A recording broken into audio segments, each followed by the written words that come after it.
10,000 ബജറ്റിലെടുക്കാൻ കഴിയുന്ന one of the best ഓപ്ഷനാണ് Samsung M06 5G. ഇതിൽ 4GB റാമും 128 സ്റ്റോറേജുമാണുള്ളത്. ബേസിക് റേഞ്ചിലുള്ള ഒരു ബെസ്റ്റ് ഓപ്ഷനാണിത്. ലേറ്റസ്റ്റ് ആൻഡ്രോയിഡ് 15 ആണ് ഇതിൽ വരുന്നത്. സോ അപ്ഡേറ്റ്സിൻ്റെ കാര്യത്തിലൊന്നും നോ ടെൻഷൻ. അതോടൊപ്പം തന്നെ 5G സപ്പോർട്ടിംഗ് ഉണ്ട്. ഡ്യുവൽ സിം ഓപ്ഷൻസും കാര്യങ്ങളൊക്കെ വരുന്നുണ്ട്. ബാറ്ററി കപ്പാസിറ്റി വരുന്നത് 5000 mAh ആണ്. യൂസ് ചെയ്തിട്ട് അത്യാവശ്യം ലോങ് ലാസ്റ്റിംഗ് ഉണ്ട്. ബോക്സിൽ അഡാപ്റ്റർ വരുന്നില്ല. 25 വാട്ടിൻ്റെ ആമസോൺ അഡാപ്റ്ററാണ് നമ്മൾ യൂസ് ചെയ്തിട്ടുള്ളത്. ഇതിൻ്റെ ഡിസൈനും കാര്യങ്ങളൊക്കെ നോക്കുകയാണെന്നുണ്ടെങ്കിൽ ഫോട്ടോയിലുള്ള പോലെ തന്നെ ബോക്സ് ഡിസൈൻസും കാര്യങ്ങളൊക്കെ തന്നെയാണ് വരുന്നത്. ഫോൺ കളർ ബ്ലേസിംഗ് ബ്ലാക്ക് ആണ്. അതുപോലെ തന്നെ ഷേപ്പ്, സൈസ്, ഫിനിഷിംഗ് ഒക്കെ അടിപൊളിയാണ്.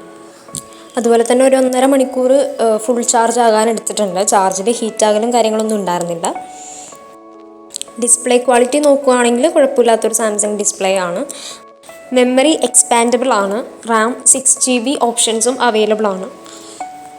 സാംസങ്ങിൻ്റെ ഈ ഒരു സെറ്റിൽ 800 നിറ്റ്സ് പീക്ക് ബ്രൈറ്റ്നസ്സും സൈഡ് മോഡ് ഫിംഗർ പ്രിൻറ്റ്സൊക്കെയാണുള്ളത്.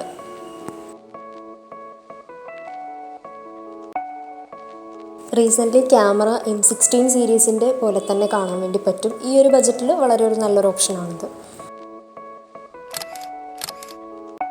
ഈ സ്മാർട്ട് ഫോണിൻ്റെ ഒരു യൂസേജ് റിവ്യൂ പറയുകയാണെങ്കിൽ ഹാങ്ങിങ് കാര്യങ്ങളൊന്നുമില്ല. അതേപോലെ തന്നെ നല്ലൊരു സ്മൂത്ത് പെർഫോമൻസ് ലഭിക്കുന്നുണ്ട്. ഒരടിപൊളി കവർ കൂടി ഇട്ടാൽ സെറ്റാണ്. കണ്ണും പൂട്ടി മേടിക്കാൻ ഒരു ബെസ്റ്റ് ഓപ്ഷനാണിത്.